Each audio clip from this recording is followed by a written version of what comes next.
Hello, একটু sound check করি। Hello,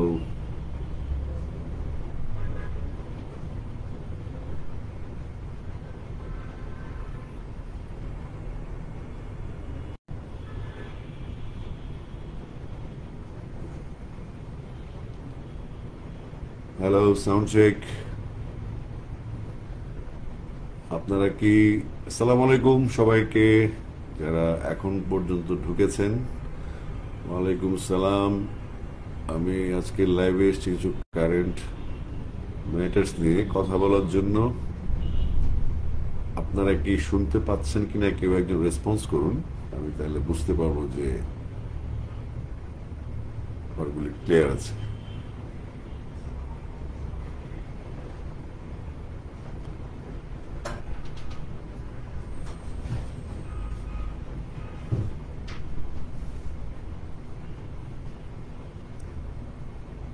সবাইকে সালাম, শুভেচ্ছা, অভিনন্দন। আমি আসিফ। আজকে লাইভে আসলাম পেজ থেকে। আমি আসলে আজকে বিকেলে ফিরেছি রিয়াদ। আমার একটা কনসার্ট ছিল, সেই কনসার্ট শেষে তো অনেক দিন যাবৎ লাইভে আসা হয়নি। সেই গত বছর বন্যার সময় এসেছিলাম, আর আজকে আসলাম। ওয়ালাইকুম আসসালাম। আমি শুধু দেখতে চাচ্ছি যে আসলে ইনভলভমেন্টটা কিরকম হচ্ছে, তারপরে আমি কথা শুরু করছি।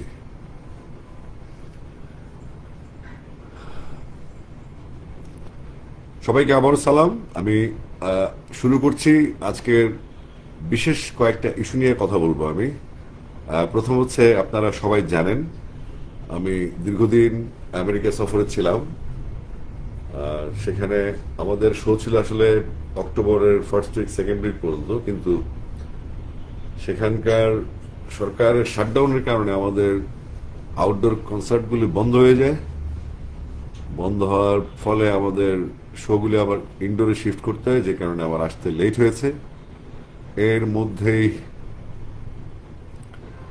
এর মধ্যেই আমাদের বাংলাদেশ ক্রিকেট বোর্ডের নির্বাচন হয়েছে, যে নির্বাচনে আমি একজন পরিচালক নির্বাচিত হয়েছি। তার আগে আমি কুমিল্লা জেলা থেকে কাউন্সিলর নির্বাচিত হয়েছি, ক্রিকেট কাউন্সিলর। আমাদের সিনিয়র প্লেয়ার, সংগঠক, কোচেস, তাদের একটা প্রেশার ছিল যে আমাকে কাউন্সিলর হিসেবে বিসিবিতে যাওয়া উচিত এবং তাদের কথা বলা উচিত। আমি আসলে কখনোই এটাতে আগ্রহী ছিলাম না। পরবর্তীতে আমাকে জেলা প্রশাসক মহোদয় বললেন যে আপনাকে আসতে হবে এখানে, কারণ আমাদের ক্রিকেট নিয়ে কথা বলতে হবে এবং সেই সঙ্গে জেলা ক্রীড়া সংস্থা নিয়ে আপনাকে ভূমিকা রাখতে হবে। তো সেই নিমিত্তে আমার আসলে কাউন্সিলর হওয়া, এবং পরবর্তীতে যখন দেখলাম যে বিসিবির ডিরেক্টর নির্বাচন হচ্ছে, পরিচালক নির্বাচন হচ্ছে, তখন আমি প্ল্যান করলাম যে আসলে যদি আমি কাউন্সিলর হই কেন না হয় ডিরেক্টর।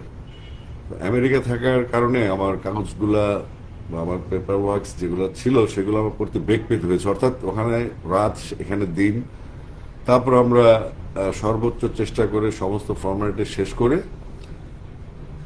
এই নির্বাচনটা হয়েছে। এবং আমাদের নির্বাচনে আমরা তিনজন ছিলাম চট্টগ্রাম বিভাগ থেকে প্রতিদ্বন্দ্বী। আহসান ইকবাল চৌধুরী ভাই, তিনি নির্বাচিত হয়েছেন কাউন্সিলরদের ভোটে, মোট 11 জন কাউন্সিলর। আর আরেকজন ছিলেন আমাদের প্রিয় ব্যারিস্টার মীর হেলাল উদ্দিন, আর ছিলাম আমি প্রতিদ্বন্দ্বী। তো স্বাভাবিকভাবেই আমি সবার কাছে ভোট চেয়েছি, এমনকি মীর হেলাল সাহেবের কাছেও আমি ফোন দিয়েছিলাম। তো মীর হেলাল একজন রিয়েল জেন্টলম্যান। তিনি আমার ফোনটা পেয়েই বললেন, আসিফ ভাই, আমরা তো দুজনের প্লেয়ার, এটা খুব ইনডিসেন্ট দেখায় যে আপনি নির্বাচন করছেন, আমিও আপনার এগেনস্টে দাঁড়াবো, এটা আমার কাছেই খারাপ লাগছে। আমি আপনার সমর্থনে মনোনয়নপত্র প্রত্যাহার করে নেব সকালেই। তখন তিনি তার মনোনয়নপত্র প্রত্যাহার করলে আমি চট্টগ্রাম ডিভিশন থেকে বোর্ডের পরিচালক নির্বাচিত হই। আমি এখন পর্যন্ত আমার ফেসবুকে ক্রিকেট এবং ক্রিকেট বোর্ড নিয়ে কোনো কথা বলিনি, কোনো পোস্টও দেইনি। কারণ হচ্ছে আমি ঢাকায় ছিলাম না, আমার একটা ব্যস্ততা ছিল, আর আমি এসে জয়েন করেছি 30 তারিখে অক্টোবর মাসের, এবং তারপর থেকে আমি নিরলসভাবে কাজ করে যাচ্ছি।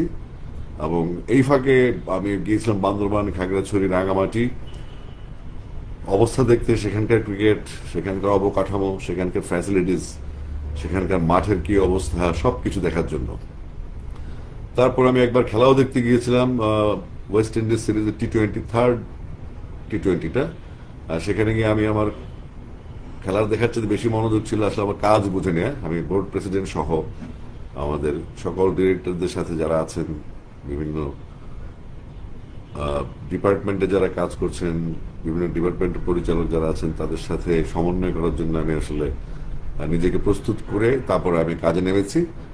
তো কাজে নামতে গিয়ে আমি যে প্রবলেমগুলো ফেস করেছি সেগুলো আমি একটু সংক্ষেপে বলছি, কারণ এগুলো বলা হয়েছে অনেকবার, আর চর্বিত চর্বণ করতে চাচ্ছি না। আমাদের ক্রিকেট কনফারেন্স গেল কিছুদিন আগে হোটেল সোনারগাঁয়ে। বাংলাদেশ ক্রিকেট বোর্ড আয়োজিত বাংলাদেশে প্রথমবারের মতো বাংলাদেশ ক্রিকেট কনফারেন্স অনুষ্ঠিত হয়েছে। তো সেখানে যাওয়ার পরে আমার কাছে কমপ্লেইন এলো সব কাউন্সিলররা যে এরকম আমাদের খেলাধুলায় সমস্যা হচ্ছে, কারণ ফুটবল আর ক্রিকেট একসাথে চললে তো আসলে হয় না। ঠিক একইভাবে কুমিল্লায় ক্রিকেট লিগ শুরু হয়েছে 12 তারিখ থেকে, যেটা ম্যাটের খেলা আসলে অনেক আগেই বিলুপ্ত হয়ে গেছে। তারপর কুমিল্লার মতো একটা জেলা, তো সবকিছু মিলে আমি আর এই বিষয়ে যাব না। আমি সেখানে কাউন্সিলরদের অভিযোগের প্রেক্ষিতে একটা স্লেজিং এর আশ্রয় নিয়েছিলাম, যেহেতু আমি ক্রিকেটার ছিলাম এবং ক্রিকেট সংগঠক ছিলাম, সেই সাথে বোর্ডের পরিচালক হয়েছি। তো ক্রিকেটে আমাদের একটা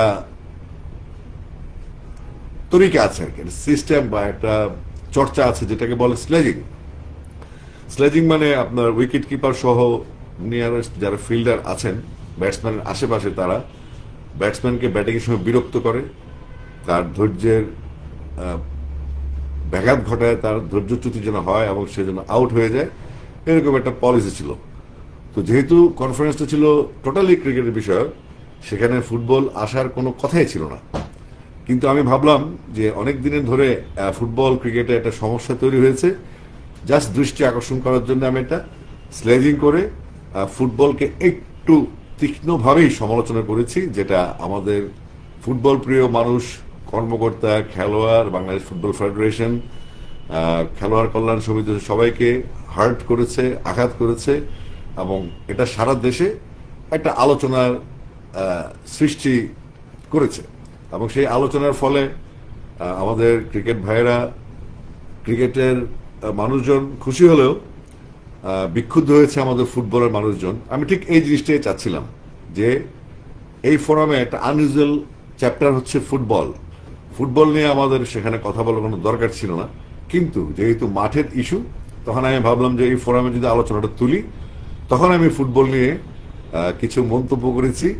পাশাপাশি এটাও বলেছি যে ফুটবলাররা মারপিট করেন আমাদেরকে, যেটা আসলে কিছু কিছু জায়গায় হয়, কুমিল্লা হয়েছে, এবং প্রয়োজনে আমিও মারপিট করব। এই মারপিট শব্দটা ছিল এক ধরনের স্লেজিং, এক ধরনের উস্কানি এবং রাগিয়ে দেওয়ার একটা কৌশল, যেটা আমাদের ক্রিকেট ক্যারি করে। আমরা ক্রিকেটে সবসময় করে এসেছি এবং এখনো চলে, এটাকে বলে স্লেজিং।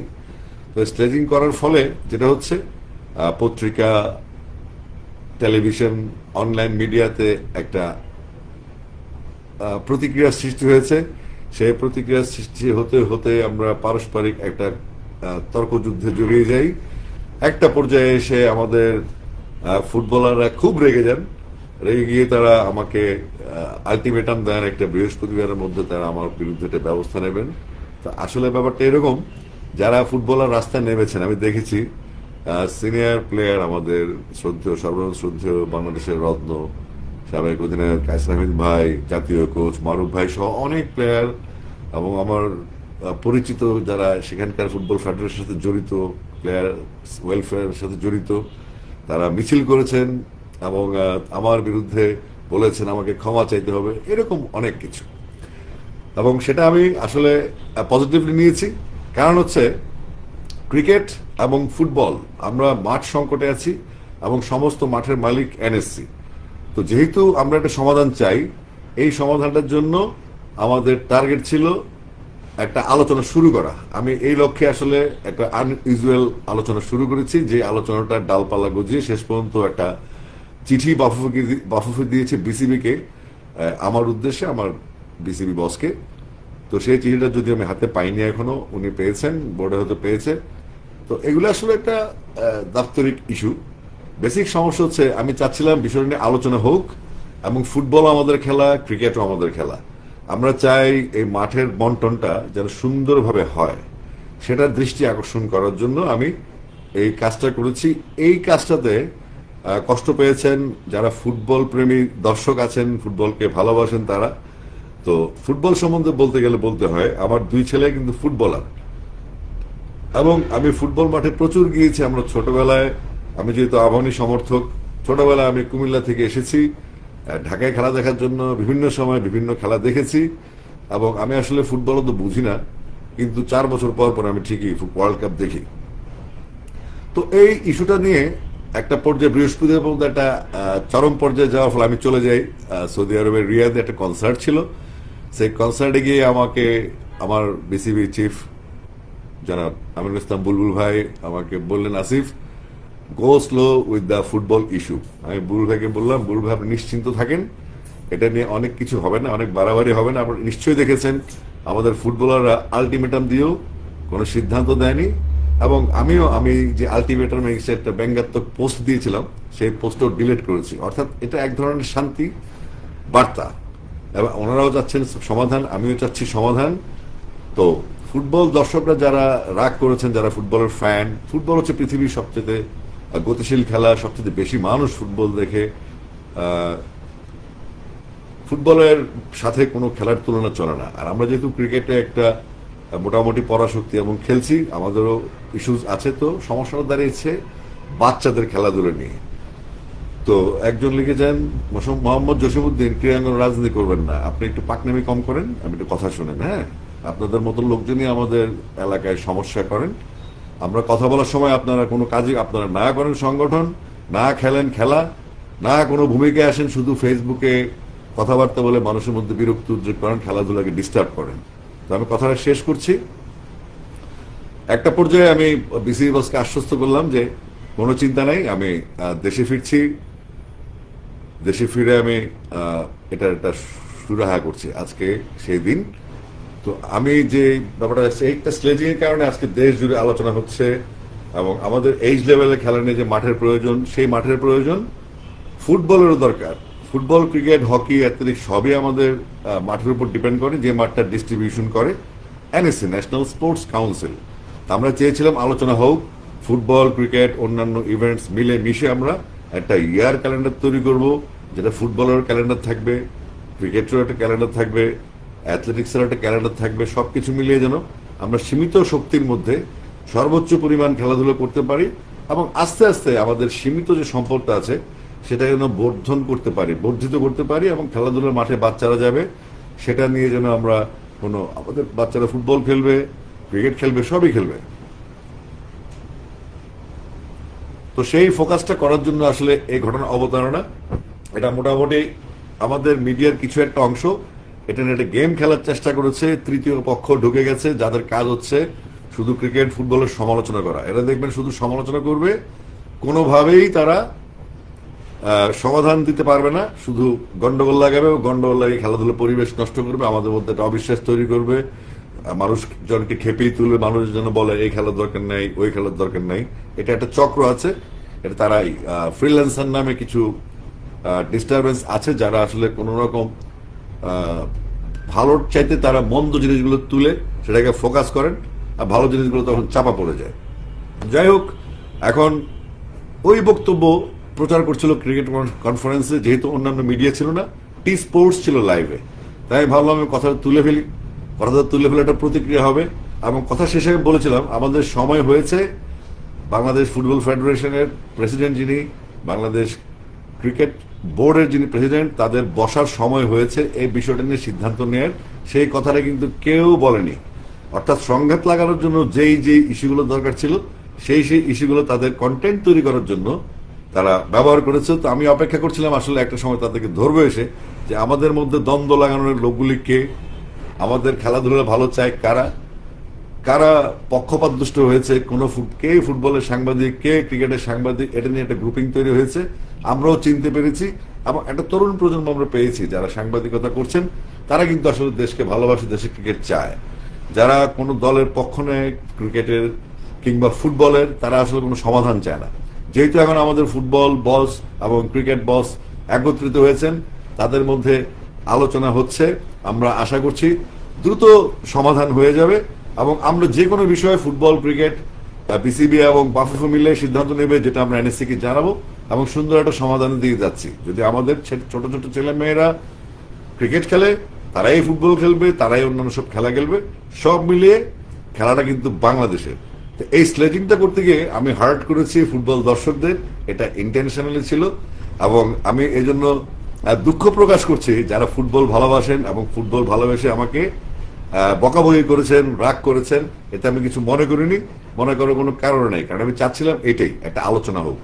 শেষ পর্যন্ত আলোচনা হয়েছে। আলোচনার ফাঁকে আমাদের 2 বোর্ড প্রেসিডেন্ট খুব ক্লোজ হয়েছেন। আমাদের 13 তারিখ নেপাল ম্যাচ যেটা গেল, সেখানে আমাদের বোর্ড প্রেসিডেন্ট গিয়েছেন, তাদের মধ্যে সৌহার্দ্যপূর্ণ আলোচনা হয়েছে এবং আমরা একটা সমাধানে এসেছি যে আমরা সম্মিলিতভাবে আমরা দেখব আমাদের ফুটবল ক্রিকেট একসাথে চলবে। তো আমি আবারও দুঃখ প্রকাশ করছি যারা ফুটবল সমর্থক, ফুটবলকে ভালোবাসেন, যারা দুঃখ পেয়েছেন। আমার ছেলেও ফুটবলার, আমি তাকেও জিজ্ঞেস করেছি তুমি কি কষ্ট পেয়েছো বাবা? তখন সে বলল না, আসলে সত্যি কথাটা বলতে হবে, মাঠে যেহেতু আমাদের কম, এই সমস্যার সমাধানের জন্য তোমার পলিসি ঠিক আছে, বাট জিনিসটা বেশি বড় করার দরকার নেই। বড় আমি করতে চাই না, আমি যুদ্ধ করার জন্য এখানে আসিনি। আমরা সবাই আসছি, আমরা সবাই খেলাধুলাকে ভালোবাসি। আমাদের ভবিষ্যৎ প্রজন্মের সুস্থতা, মননশীলতা, তাদের স্বাস্থ্য, তাদের অন্যান্য জায়গা থেকে তাদের জায়গায় যেন তাদের মনোযোগ না চলে যায়, সেজন্য খেলাধুলা বিনোদনের ব্যবস্থা করা। সেই সাথে আমাদের জাতীয় দল বা আমাদের 19 দল বা আমাদের তরুণরা খেলাধুলা করবে, যারা বাংলাদেশের মান বিদেশে উন্নত করবে দিনে দিনে এবং বাংলাদেশের মানুষজন খেলবে, বাংলাদেশ সুনাম হবে সারা বিশ্বে। এবং আবারও বলছি, আমি সিদ্ধান্ত নিয়েছি এই যে তৃতীয় পক্ষ যারা বিসিবির ইলেকশন, ফুটবল ইলেকশন, তারপর বিভিন্ন ছোট্ট ছোট্ট ইস্যু কিংবা বড় বড় ইস্যু নিয়ে খেলাধুলাকে ডিস্টার্ব করতে চান, খেলাধুলার মানুষকে ডিস্টার্ব করতে চান, ক্লাবগুলোকে ডিস্টার্ব করতে চান, সংগঠকদেরকে ব্যক্তিগতভাবে আক্রমণ করে কোনো যুক্তিযুক্ত কারণ ছাড়া, প্রমাণ ছাড়া একটা ইরিটেটিং সিকোয়েন্স তৈরি করেছেন যারা, তাদেরকে আমরা চিনেছি। আসলে আমরা চিনার চেষ্টা করছিলাম, যেহেতু আমার এই জায়গাটা নতুন, আমি বিনোদনের লোক বাট খেলাধুলা পুরনো লোক, তো ওই জায়গাগুলো আমি চিনি, কারা কি করতে পারে, কাদের মাথায় কত কি ধরনের জিলাপির প্যাচ ঘুরে, সেগুলো আমার জানা আছে। সেটা জাস্টিফাই করার জন্য আসলে আমার এই ভূমিকা ছিল।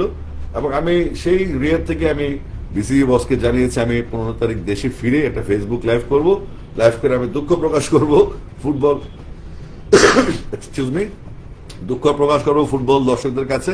আর যারা বলছেন এই যে আদি এই ধরনের, আসলে যেহেতু আমি লাইভে আছি কিছু বলতে যাচ্ছি না, এই ধরনের লোকগুলো হচ্ছে আপনার হাঁটবেন যখন কিছু পিঁপড়া আপনার পায়ের নিচে পড়বে, কিছু পিঁপড়া মারা যাবে, এরা হচ্ছে সেই ধরনের পিঁপড়া। এরা হচ্ছে সমাজে কোনো কাজে লাগে না, তাদের সমস্ত কাজ হচ্ছে ফেসবুকে, তাদের জন্ম ফেসবুকে, তাদের মৃত্যু ফেসবুকে, তাদের খাওয়া দাওয়া ফেসবুকে, তাদের দেখবেন অন্য কোনো কাজ নেই। এরাই কিন্তু তাদের উস্কানি দেয় এবং এরাই হচ্ছে ডাস্টবিনের সেই নর্দমার কিটগুলি যাদেরকে সিটি কর্পোরেশন নিয়ে অন্য জায়গায় ফেলে দেয়, কিন্তু ফেসবুকে কোনো সিটি কর্পোরেশন নাই। এই অপদার্থ বর্জ্যগুলি আমাদেরকে ডিস্টার্ব করে। পুরোনো কথায় ফিরছি, আগামী 18 নভেম্বর আমাদের বাংলাদেশ ইন্ডিয়া ম্যাচ আছে এবং আমাদের যারা ফুটবলার রেগে আছেন, রাগ করেছেন আমার সাথে, তারা আশা করি ব্যাপারটা বুঝবেন, যেটা একটা খেলারই অংশ ছিল স্লেজিং। 18 তারিখ আমি নিজে যাব খেলা দেখতে। আমাদের বোর্ড প্রেসিডেন্টকে আমি বলেছি আমরা একসাথে খেলা যাব। মোহাম্মদ আশরাফুল আমাদের নতুন ব্যাটিং কোচ, আমাদের অ্যাসেট, সেও আমাকে ফোন করে বলেছে আসিফ ভাই চল আমরা ফুটবল খেলা দেখি। তো আমরা সিদ্ধান্ত নিয়েছি, আমার 18 তারিখ প্রোগ্রাম ছিল পঞ্চগড় থেকে একদম মানে নীলফামারী থেকে পঞ্চগড় হয়ে উত্তরবঙ্গ ভিজিট, সেখানে আমরা ওখানকার ক্রিকেটারদের মূল অবস্থা দেখার জন্য আমি একদিন পিছিয়ে একদিন পিছিয়ে 19 তারিখ সফরটা করেছি, যেন 18 তারিখ আমি বাংলাদেশ ফুটবল ফেডারেশনের যে অফিস আছে এবং যেখানে আমাদের খেলাটা হবে ঢাকা বাংলা জাতীয় স্টেডিয়ামে ঢাকায়, সেখানে আমি খেলাটা দেখব ফুটবলারদের সাথে এবং সেখানে গিয়ে আমাদের বড় ভাইদের সাথে কোলাকুলি করব। সবার সাথে একটা আন্তরিক সম্পর্ক আমার সবসময় ছিল, আছে এবং থাকবে, এবং ব্যাপারটা আমি তখনই শেষ করে ফেলবো। এখানে ক্ষমা, সরি, দুঃখিত হওয়ার কিছু নেই। আমরা ব্রাদারহুড, আমরা একসাথে বড় হয়েছি। ফুটবলারদের সাথে আমার সম্পর্ক যে কোনো সেক্টরের যে কোনো মানুষের সাথে সবচেয়ে উন্নত মানের। ফুটবলারদের সাথে আমি চলি। ফুটবলার ডিরেক্টর যারা আছেন, পরিচালক যারা আছেন, যারা এক্স প্লেয়ার আছেন, তাদের সাথে আমার খুব ভালো যোগাযোগ আছে এবং অলরেডি আমি তাদেরকে বলেছি যে আমি কিন্তু ফুটবল ওয়ার্ল্ড কাপ, যদিও ফুটবলের লোক না, খুব একটা আমার ফুটবলের আগ্রহ খুব একটা নাই, কিন্তু ওয়ার্ল্ড কাপ বলে কথা, আমি তাদেরকে বলেছি আমি আপনাদের সাথেও যেতে চাই, যদি আপনারা যান আমিও খেলা দিতে যাব। তো আশা করছি ফুটবলের যে ইস্যুটা আছে সেটা এখানেই শেষ। আমি আবারও দুঃখ প্রকাশ করছি ফুটবলের দর্শক যারা আছেন, আপনারা বিভ্রান্ত হবেন না। আপনাদেরকে বিপথে নেওয়ার জন্য, আপনাদেরকে উস্কানি দেওয়ার জন্য প্রচুর পরিমাণ ফ্রিল্যান্সার নামের কীটপতঙ্গ আছে, আবার ভালো মানুষও আছে, ভালো সাংবাদিকতাও আছে। তো আমরা এই ফাঁকে চিনে নিলাম কে ভালো কে মন্দ, কাদেরকে কাজে লাগবে। ভবিষ্যতে ক্রিকেট ফুটবলের উন্নয়নের জন্য যাদেরকে প্রয়োজন তাদেরকে আমরা মোটামুটি রেকটিফাই করতে পেরেছি। আর আমি তো ইন্ডাস্ট্রি নতুন না, 25 বছর হয়ে গেছে এখানে যারা কাজ করেন, তাদের অনেকের এই বয়সই হয়নি। তো সুতরাং আমরা জানি আমাদের চলার পথটা কেমন হওয়া উচিত। তো সব মিলিয়ে ইনশাল্লাহ আগামী 18 নভেম্বর আমি ভারত বাংলাদেশ ম্যাচ দেখার জন্য জাতীয় স্টেডিয়ামে যাচ্ছি, ফুটবল খেলা দেখবো এবং সেখানে কায়সার ভাই সহ, মারুফ ভাই সহ সবার সাথে কোলাকুলি করবো। আমি জানি তারা আমাকে অনেক আদর করেন, আবার সেই আদরটা ফিরে আসবে। আমরা আবার সৌহার্দ্যপূর্ণ একটা জায়গায় যাব। মাঝখানে যে স্লেজিংটা হয়েছে সেটা শেষ হয়ে যাবে। আমরা ক্রিকেট ফুটবলের উন্নয়নে একযোগে কাজ করব। মাঝখান থেকে হতাহত হবে যারা ক্রিমিনাল, যারা এই ফুটবল ক্রিকেট দ্বন্দ্ব ইউজ করতে গিয়ে আমাদের মধ্যে আরো বিরোধ তৈরি করার চেষ্টা করেছিলেন, তাদের জন্য এক বালতি সমবেদনা। আপনারা কোনো মতে বেঁচে থাকুন, আমরা দোয়া করি, কিন্তু আপনাদেরকে সাবধান হতে হবে যে খেলাধুলার যে পজিটিভ সাইডগুলো সেগুলো তুলতে হবে, খেলাধুলার যে অন্যায় সেটার প্রতিবাদ করতে হবে, যে অন্যায়গুলো হচ্ছে সেগুলোর বিচার অবশ্যই করতে হবে। খেলাধুলার সাথে কোনো রকম নটি জিনিস আমরা অ্যালাউ করব না। আমরা শপথ নিয়েছি, আমরা যারা ক্রিকেট বোর্ডে আছি আমরা একসাথে কাজ করছি। পুরনো ক্রিকেট বোর্ড চেঞ্জ হয়ে নতুন ক্রিকেট বোর্ড আসছে, আমরা শপথ নিয়েছি আমরা বাংলাদেশের ক্রিকেটের জন্য কিছু করব। নতুন ফুটবল ফেডারেশন হয়েছে, ওনারাও কাজ করছেন ফুটবলের উন্নয়নে। আমরা চাইবো, আমরা এজ লেভেলের দায়িত্বে যেহেতু আমি আছি, আমি যেহেতু সারা দেশ ভিজিট করছি, আমার শুধু ক্রিকেটের জন্য নয়, ফুটবলের জন্য আমরা মাঠ দেখবো যেন একসাথে খেলাধুলা হয় এবং ইয়ার ক্যালেন্ডার করে। তো আমি আবারও বলতে চাই, ফুটবল আমাদের খেলা, ক্রিকেট আমাদের খেলা, বাংলাদেশের সমস্ত খেলাই আমাদের বাচ্চারাও খেলবে। এই বিষয়ে আলোচনা আর হবে না। আমি ফুটবল দর্শকদের অনুরোধ করছি, আপনারা কষ্ট পাবেন না। আমি আপনাদের ছিলাম, আপনাদেরই আছি। মাঝখানে কিছু কীটপতঙ্গ আছে যেটা আপনার আমাদের বিরোধটাকে চাঙ্গা করছে, তাদেরকে একটু সাইজ করতে হবে এবং পাশাপাশি আমাদেরকে চিনে রাখতে হবে তারা কারা, চিহ্নিত করতে হবে তারা কেন এসব করছে, আমাদের এগুলো মাথায় রাখতে হবে।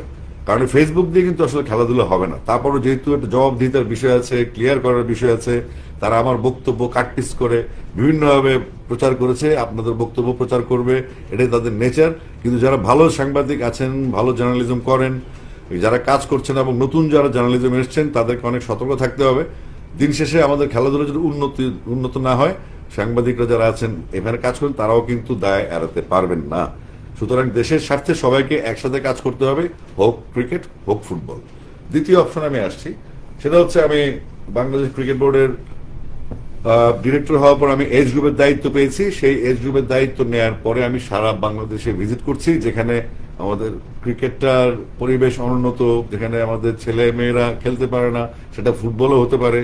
তো সেই সমন্বয়টা আমরা কোনো মাঠ তৈরি করছি। মাঠ যেহেতু নতুন ভাবে হবে না বা হতে হতে সময় লাগবে, তো আমাদের সীমিত যে সম্পদটা আছে সেটাকে যেন প্রপার ওয়েতে আমরা ইউটিলাইজ করতে পারি।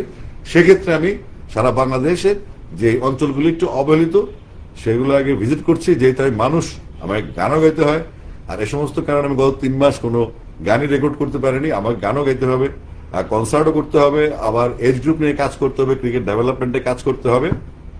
তা আমাদের বাংলাদেশ ক্রিকেট বোর্ডের পরিষ্কার বার্তা, আমরা ক্রিকেটটাকে সঠিকভাবে আপনাদের সামনে তুলে ধরবো। আমাদের ক্রিকেট বোর্ডের বয়স মাত্র 1 মাস 9 দিন।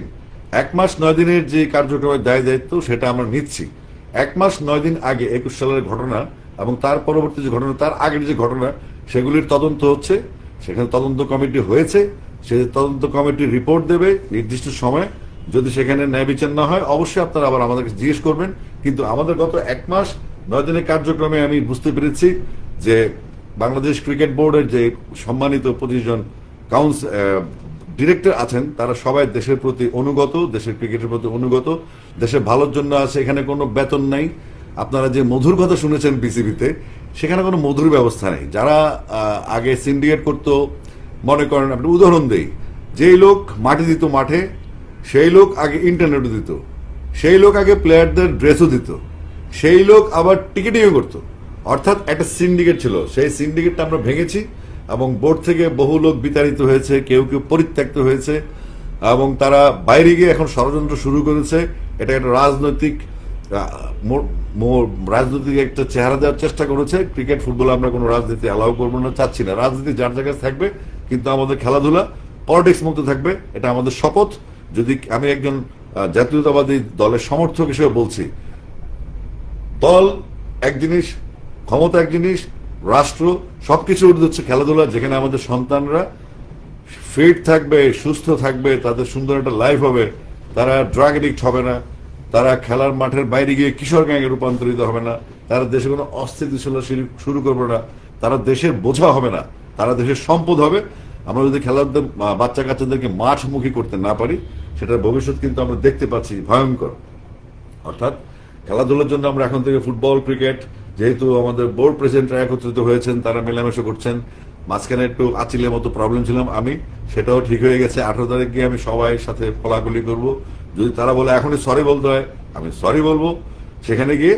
বাট তার আগ পর্যন্ত আপনাদেরকে অপেক্ষা করতে হবে। আমরা যেটা চাই যে তৃতীয় পক্ষ যেন কোনো সুযোগ না নেয়, আপনারা পার্টিসিপেট করবেন না। কিছু আছে ফেসবুকে থাকবে, হুতাশে কমেন্ট করবে, হঠাৎ করে একটা উত্তেজনা সৃষ্টি করবে। আমার কথা হচ্ছে, যদি অন্যায় কিছু হয় সেটা ফেসবুকে না বলে আপনি আদালতে যান।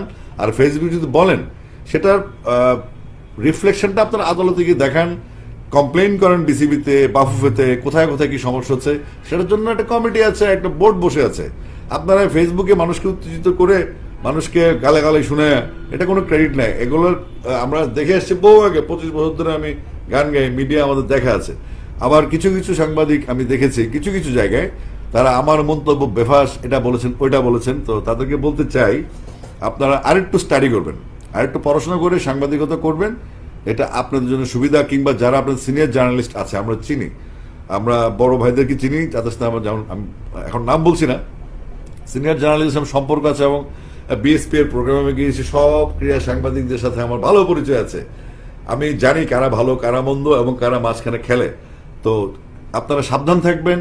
এই তথাকথিত কিছু অনলাইন অ্যাক্টিভিস্ট যারা খেলাধুলাকে অশান্ত করতে চায়, মূল খেলা থেকে বাদ দিয়ে খেলাধুলার টুকরো সমস্যা যেগুলি আইনের মাধ্যমে সমাধান করা সম্ভব, ডিসিপ্লিনের মাধ্যমে সমাধান করা সম্ভব, সেগুলো নিয়ে উস্কানের সৃষ্টি করছে। এটা নিয়ে আমি আর যাচ্ছি না, আপনারা বুঝবেন, এটা আপনাদের উপর ছেড়ে দিলাম। আপনারা অবশ্যই সচেতন থাকবেন এবং আমাদের কোনো ভুল হলে সেটা আপনারা ধরিয়ে দেবেন। আমি কথা দিচ্ছি, আমি আসিফ আকবর জীবনে কোনো অন্যায়ের সাথে আপোষ করি নেই। আমার কোনো রকম এই সমস্ত খেলাধুলা বা আমার ক্যারিয়ার নিয়ে কোনো রকম ব্লেম গেম আমার সাথে খেলার চেষ্টা করবেন না, কারণ আমার এরকম কোনো দাগ নেই। আমি আজকে কথা দিয়ে যাচ্ছি ফেসবুক লাইভে আমার পেজ থেকে। আপনারা যারা দেখছেন তাদেরকে ধন্যবাদ জানিয়ে বলতে চাই, হয়তো পরে অনেকেই দেখবেন, বাংলাদেশের ক্রিকেট, বাংলাদেশের ফুটবল আমাদের, বাংলাদেশের জার্নালিস্টরা আমাদের সম্পদ, বাংলাদেশের সংবাদপত্র, বাংলাদেশের মিডিয়া তারা আমাদের শক্তি। যারা আমাদের খেলাধুলাকে প্রমোট করবেন সারা দেশ, শুধু ঢাকা কেন্দ্রিক না, সারা বাংলাদেশে আমাদের খেলাধুলা হচ্ছে। ইয়াংদেরকে প্রমোট করলে তারা ফোকাসড হবে, এতে করে বাইরে থেকে প্লেয়ার আসবে, কোচেস আসবে, অনেক সংগঠক আসবে যারা আমাদের খেলাধুলার জন্য উপকার করবেন। এই গেল আমাদের ষড়যন্ত্রকারী যারা বিভিন্ন বোর্ড থেকে বহিষ্কৃত হয়েছেন, তারা কিছু প্ল্যান নিয়ে, তাদের কিছু মোটিভেটর আছে যারা অনলাইনে অ্যাক্টিভিস্ট, তাদেরকে হয়তো টাকা পয়সা খাওয়ায়। আমরা মোটামুটি আওয়াজ পেয়েছি একটা সিন্ডিকেট সেখানে কাজ করছে। এবং আমরা যেহেতু নতুন বোর্ড, আমরা এখন ধীরে চলনীতিতে আছি, আমরা চিনি তারা কারা, আড়ালে কেউ কলকাঠি নাড়ছে কিনা সেটা আমরা বুঝতে পেরেছি, আমরা ধরেও ফেলেছি। আমরা গোস্ট, আমাদের প্রেসিডেন্ট বুলু ভাই একজন সব্যসাচী মানুষ, একজন ভদ্রলোক এবং অনেকেই প্রশ্ন করেন আমাকে নিয়ে যে এই লোক ক্রিকেটে কেন। আচ্ছা, আপনাদের এই প্রশ্নটা এত বছর কোথায় ছিল যখন পাপন গং বা তার আগে বিসিবি প্রেসিডেন্ট ছিল? আমি তো বিসিবিতে আরো 25 জন ডাইরেক্টর আছে, আমি জানি এই অ্যালার্জিটা কেন। আমি সোজা কথা বলি, আমি কাউকে চান্স দিই না যে অনৈতিক সুবিধা নেবেন, আমাকে আপনি একটা অ্যাডভান্টেজ নিয়ে নেবেন, একটা গল্প সাজায় আপনি ফেভার নেবেন, ফেভার নিতে না পেলে আমাকে বকবেন, স্বাভাবিক, বাংলাদেশে একটা সুবিধা আছে। আপনি দিতে পারলে ভালো, না দিতে পারলে খুব খারাপ, এটা আমি জানি। আপনি যেমন বাংলাদেশে জন্মেছেন, আমিও বাংলাদেশে জন্মেছি, আপনাদের পলিসি যেমন আমি জানি। আর আমি যেখান থেকে যে অ্যাঙ্গেল থেকে কথাগুলো বলেছি, যে স্লেজিং থেকে শুরু করে এখন পর্যন্ত যে ক্রিকেট বোর্ডের বাইরে ক্রিকেট বোর্ডকে ষড়যন্ত্র হচ্ছে, আপনারা যান আদালতে, আপনারা প্রেস কনফারেন্স করুন, আপনারা সামনে আসেন। আপনারা যারা নেপথ্যে কাজ করছেন, বিভিন্ন রকম কন্টেন্ট ক্রিয়েটারদের বা ফ্রিল্যান্সারদেরকে দিয়ে কন্টেন্ট বানাচ্ছেন, তাদেরকে আমরা চিনি, আপনারাও চিনেন। মানুষ হুজুগে আসে, অনেক দিকে চলে যায়, আর সবাই সব বুঝবে সে না। ফেসবুক আসার পরে যেটা হয়েছে, যে টু পাস, যে পিএইচডি ডিগ্রি হোল্ডার, যে জানে, যে জানে না, এখানে লেভেল সেম হয়ে গেছে। তো এখানকার কমেন্ট নিয়ে কোনো অস্থিরতা কিছু নেই। আমরা যারা নিউজ তৈরি করি, আমরা কমেন্ট পড়ি না। কমেন্ট পড়ি না এই কারণে, কারণ আমরা পরবর্তী নিউজ চলে যাব, কারণ আমাদের কাজ করতে হবে। কাজের জন্য যা যা করা দরকার, দেশের খেলাধুলাকে নিয়ে যাওয়ার জন্য যা যা দরকার, তাই করছি। এবং নেপথ্যের খেলোয়াড় যারা আছেন, তাদেরকে সাবধান করে দিচ্ছি, এই দলবাজি করে, কোরাম করে, এই খেলা বন্ধ করে, ক্লাব ক্রিকেট বন্ধ করে, মাঠে গন্ডগোল লাগিয়ে, এই কন্টেন্ট ক্রিয়েটারদের উস্কানি সৃষ্টি করে আপনাদের আলটিমেটলি কোনো লাভ হবে না।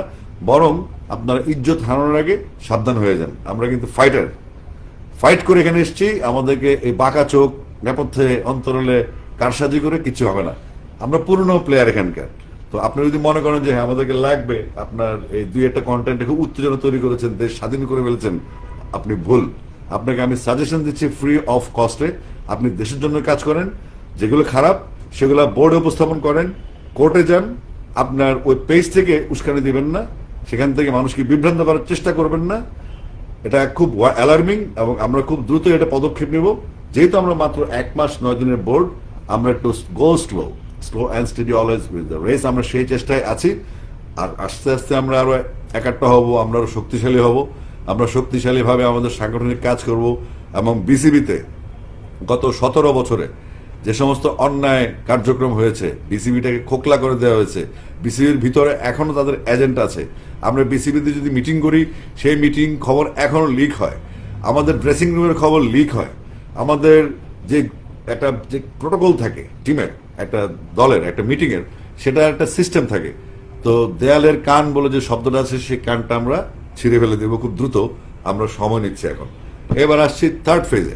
থার্ড ফেজ হচ্ছে, আমি আসিফ আকবর, গানের মানুষ। আমি, আপনারা গায়ক হিসেবে চেনেন, আমি একটু ডিস্টার্ব হয়ে গেছে গত 3 মাস আমার গান গাওয়া নিয়ে। তো আমি আবার রেকর্ডিংয়ে ঢুকবো দ্রুত, এবং সেই সাথে আমার ক্রিকেট বিজনেস চলবে। আমি থেমে থাকার লোক না। আর এই ফাঁকে আমার যারা ফ্যান্স আছেন, যারা আমাকে ফলো করেন, এবং আমাকে ডাইহার্ট ফ্যান যারা আমাকে অন্ধভাবে ভালোবাসেন, তাদেরকে আমি 2018 সালে যখন আমাকে জেলে পাঠানো হয়, আমাদের মিউজিকের কিছু নোংরা কীটপতঙ্গ আছে, তারা আবার এই ইস্যুতে সক্রিয় হয়েছে। একটা হচ্ছে হলিউড অভিনয় করার কথা, সুর করে গান লিখে, এবং হলিউড অভিনেতা হওয়ার কথা, গপ্প মেরেছিল লন্ডনে থাকে, আর এখানে লোকাল কিছু আছে।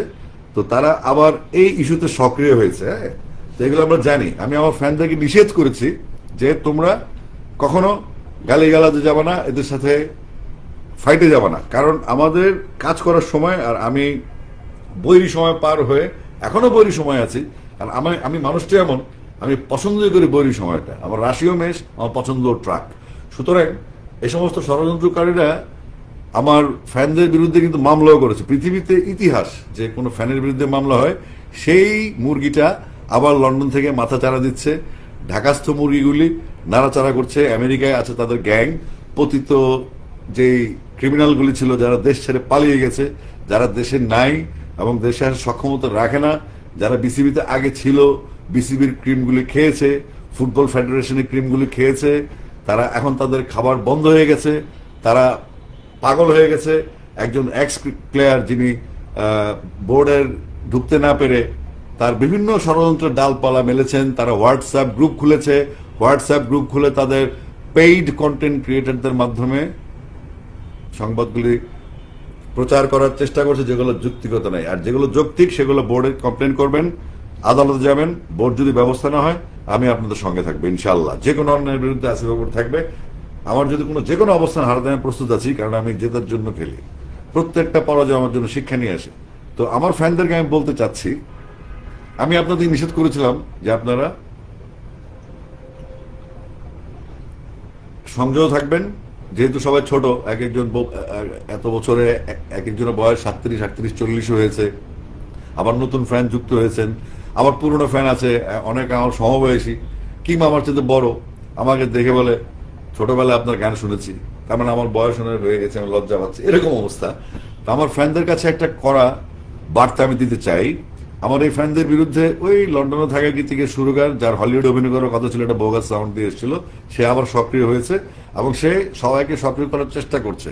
সে একটা বুদ্ধিজীবী স্টাইল উস্কানি দেওয়ার চেষ্টা করছে। এখানে অনেক লোক আস্তে আস্তে গর্ত থেকে বের হওয়ার চেষ্টা করছে, যারা গত ফ্যাসিস্টের আমলে খুব কঠিনভাবে আমাদেরকে শাস্তি দিয়েছে, দেশটাকে খোকলা করে দিয়েছে এবং দেশের মধ্যে অরাজকতা তৈরি করে একটা জুলাই বিপ্লবকে নিয়ে আসতে বাধ্য করেছে। তাদের ব্যাপারে সাবধান থাকতে হবে আমার। এবং আমি বলতে চাই, আমি ক্রিকেট বোর্ডের জন্য কাজ করছি, বাংলাদেশের জন্য কাজ করছি। আমার ফ্রেন্ডদের কাছে একটা নির্দেশনা থাকবে, আপনারা যেখানে এ সমস্ত অন্যায় অসংলগ্নতা দেখবেন অবশ্যই সেখানে ঢুকে শালীনভাবে প্রতিরোধ করবেন এবং প্রতিরোধ করতেই থাকবেন, প্রতিবাদ করতেই থাকবেন। এটা যেন কোনোভাবে দৃষ্টিকটু না হয়, মানুষ যেন না বলে আমি উস্কানি দিয়েছি। আমি শুধু কাউন্টার দিতে চাচ্ছি, কারণ আমরা এখন কাজ করার সময় এসছে। আজকে থেকে 7 বছর আগে যে নিষেধাজ্ঞা দিয়েছিলাম সেই নিষেধাজ্ঞা আমি তুলে নিলাম। আমাদেরকে ফেস করতে হবে যে সমস্ত ব্লগার আজগুবি বানোয়ার তথ্য এবং যেগুলো কোনো ভাষা কথাবার্তা, যেগুলো কোনো যুক্তিযুক্ত কোনো নাই, তাদের এগেনস্টে আমাদেরকে ফাইট করতে হবে। সাইবার ওয়ার যদি হয় আমরা যুদ্ধ করব। এখন আমাদের কাজের সময় যে কোনো রকম ষড়যন্ত্রকারী, যে কোনো কীটপতঙ্গ আমরা ধ্বংস করে ফেলবো। সেক্ষেত্রে আপনাদের একটা সহযোগিতা লাগবে, আপনারা শক্তিশালী থাকবেন। এবং আমি বলছি যে যারা আমাদের সুন্দর কাজগুলি না বুঝে অন্যায়ভাবে বাজেভাবে ব্লেম করছে, মানুষকে ভুল বোঝানোর চেষ্টা করছে, তাদেরকে প্রতিহত করার মোক্ষম সময় এখন। আমরা দেশের জন্য কাজ করব, বাংলাদেশের ছেলেপেলেরা খেলবে, ছেলেমেয়েরা খেলবে। বাংলাদেশের প্রত্যন্ত অঞ্চলগুলি, ঢাকা থেকে যে খেলাটা সবসময় ঢাকা কেন্দ্রিক ছিল, সেই খেলাটা আমরা সারা বাংলাদেশে ছড়িয়ে দিতে চাই। ঢাকা কেন্দ্রিকতা মুক্ত হয়ে আমরা সারা বাংলাদেশের খেলোয়াড়দেরকে ফ্যাসিলিটি দিতে চাই। Cricket, football, badminton, hockey, athletics, taekwondo, judo, archery সব একসাথে চলবে। আমরা এখন প্রয়োজনে, আমি তো ক্রিকেটের মানুষ, কিন্তু আমি একজন স্পোর্টসম্যান এবং স্পোর্টস রিলেটেড একজন মানুষ। আমি কথা দিয়ে যাচ্ছি, যে কোনো ফেডারেশনের যে কোনো রকম সমস্যা, যে কোনো রকম প্রয়োজন আমাকে ডাকলে তারা পাবেন। এবং স্পেশালি আমাদের ফুটবল, আমরা যখন এজ গ্রুপ করবো সারা দেশে, আমার প্ল্যানও আছে, আমরা যখন এজ গ্রুপটা যে লেভেলে করবো, বাফুফেকে আমরা জানাবো যে আপনারাও আসেন, আমরা এভাবে করছি, আপনারা পার্টিসিপেট করেন। আপনার লোকাল পার্টিসিপেট যারা আছেন, এক্স প্লেয়ার যারা মেনটেন করে, খেলোয়াড় কল্যাণ সমিতির রিপ্রেজেন্টেটিভ যারা জেলা শহরে আছেন, তাদেরকে আমাদের সাথে ইনক্লুড করেন। আমরা তাদের সাথে মিট করব, আমরা একসাথে খেলবো। আর যারা অতীতে অত্যাচার করেছেন বিভিন্ন জেলায়, ফুটবলার নামে কলঙ্ক, তাদের বিরুদ্ধে আপনাদের অ্যাকশন নিতে হবে। প্রয়োজনে আমি আসিফ আকবর আপনাদেরকে, বাফুফেকে সেই তথ্য সরবরাহ করব এবং খেলোয়াড় কল্যাণ সমিতিকে সেই তথ্য সরবরাহ করব, যেন আপনারা দ্রুততম সময়ে এই ছোট একটা ফোড়া যেন ক্যান্সারে পরিণত না হয়। এই ক্যান্সার পরিণত হলে কিন্তু আমরা, আর আমাদের যে লক্ষ্য উদ্দেশ্য, আমাদের দেশকে এগিয়ে নিয়ে যাওয়া, দেশের খেলাধুলাকে এগিয়ে নিয়ে যাওয়া, সেটা ব্যাহত হবে। তো আজকে এতটুকু থাকলো, আমরা সাবধান থাকবো। তৃতীয় পক্ষ থেকে আমরা খেলাধুলা করব, আমাদের বাচ্চারা খেলবে, এই বিষয়ে কোনো রকম কম্প্রোমাইজ করা হবে না, জিরো টলারেন্স। আমি আসিফ আকবর আবারও বলে যাচ্ছি আপনাদেরকে, ফুটবল, ক্রিকেট সব আমাদের দেশের খেলা। আমি আসিফ আকবর এসছি এখানে আপনাদের গায়ক হিসেবে নয়, একজন খেলোয়াড় হিসেবে প্রাক্তন এবং একজন সংগঠক হিসেবে। পাশাপাশি গান তো আমার শক্তি আছে, নাহলে তো আমি ফুটবল নিয়ে গান করতাম না। আমি পাগল হাসান মরহুম সেই গানের কথা লিখেছে, সুর করেছে। পাগল হাসানের গান আছে, চলো রে চলো তুলি ফুটবলের জোয়ার। বাংলাদেশে ফুটবলের জোয়ার তোলার জন্য আমি গানও গেয়েছি। সুতরাং যারা আপনাদেরকে বিপদগামী করতে চায়, আপনারা বিভ্রান্ত হবেন না, ফেসবুকে বিশ্বাস করবেন না। আমাদের ওয়ে আছে, আপনি বিসিবিতে আসেন, চিঠি দেন, আমি যদি মিট না করে, আর যদি বেশি চুলকানি থাকে কোনো অ্যাক্টিভিস্টের, আসেন, আমরা টেলিভিশন চ্যানেল লাইভ কথা বলি, কিংবা আপনার চ্যানেলে আমাকে ডাকেন, আমি যাই। আপনি কি বলতে চান, আপনার সাথে আমি কথা বলবো। এই পায়ের নিচে হাঁটুর নিচে কামড়াবেন না। আর আপনাদের নেগেটিভিটি দূর করার জন্য বিড়াল পালেন, বিড়াল পাললে বিড়াল নেগেটিভিটি খায়, এবং বিড়াল যদি না পালেন আপনার নেগেটিভিটি দিন দিন বাড়ে, তাহলে আপনি কুকুর হয়ে যাবেন। সুতরাং কুকুর আমরা পালি, তা আপনি একটা পালিত কুকুর হয়ে যাবেন। সুতরাং সাবধান হয়ে যান, কখনো দেশের খেলাধুলার বিরুদ্ধে যাবেন না। আপনার কন্টেন্ট ক্রিয়েট, আপনার ইনকাম ইউটিউব থেকে এগুলো করেন, কিন্তু দেশকে ধ্বংস করার চেষ্টা করবেন না। It's a last warning. আমি অবশ্যই দেখে নিব আপনারা কারা, নিশ্চিন্ত থাকেন। আমি ফাইট করার জন্য আমার জন্ম হয়েছে, আমি ফাইট করে যাব। এবং সবার শেষে আমি ধন্যবাদ জানাই যে সমস্ত